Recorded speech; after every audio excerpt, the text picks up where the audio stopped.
that first trip. We needed to know more. Didn't know what we were looking for, really. Right. But, Right. We found what turned out later to be a little section of the mill race there, which was very impressive, quite a canal. And then we found what appeared to be the remains of the mill,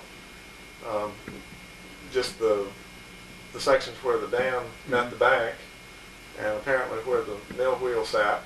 Right. And apparently you might say the foundation of the mill and the mill pond behind it. It was still evident that it was there.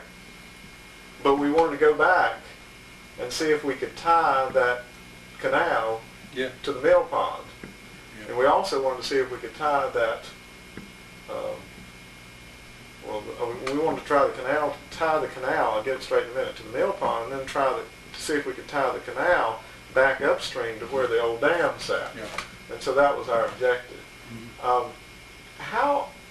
From what we saw that day, can you make any comparisons with other mills in Pennsylvania County, whether this is typical or whether this is unique in some way? This is probably typical of Banister River.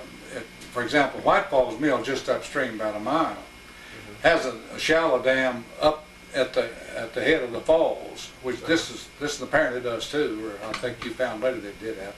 Right. You could direct the water through a canal, as we did, as we've already seen, and into a mill. In this case, at the Fitzgerald Mill, they built another dam down at the mill site. One they could control, a smaller dam, but high, enough to give you the overshot wheel height. But it would be hard to build a dam that high on the Banister River, as violent as it is, and as much volume of water as there is. Right.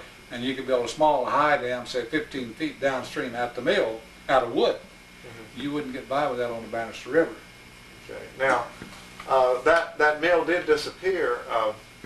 Is it worth speculating that, for example, Mr. Stone has told me on several occasions that water stood down there where that mill was, extremely deep. He has seen water way above his head down there in that area.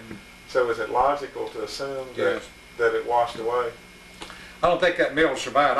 I found nothing in the county records of that mill after the Civil War, or even a short while before. I have a feeling that mill probably disappeared in the bad flood of 1857, and it could have even been earlier, but there was a bad flood in 1857, and it washed away a lot of grist mills in that area. Okay. If that didn't get it, then one later on did. 1912, I know, would have gotten it, but anyway. Now, what you saw, the canal, that wide, shallow, it looked like a thoroughfare through the woods there. Does that look like other mill race channels you've seen? Yeah, it does. One that would carry a lot of volume of water. They could have had huge sills, that is, large timbers, relatively shallow on the Banister River, and it would have diverted water down that race, and quite a volume, but at low level.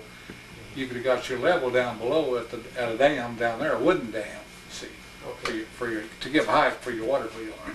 Well, then our second expedition was to go back and look for the sill on the river and see if we could figure out how that fits.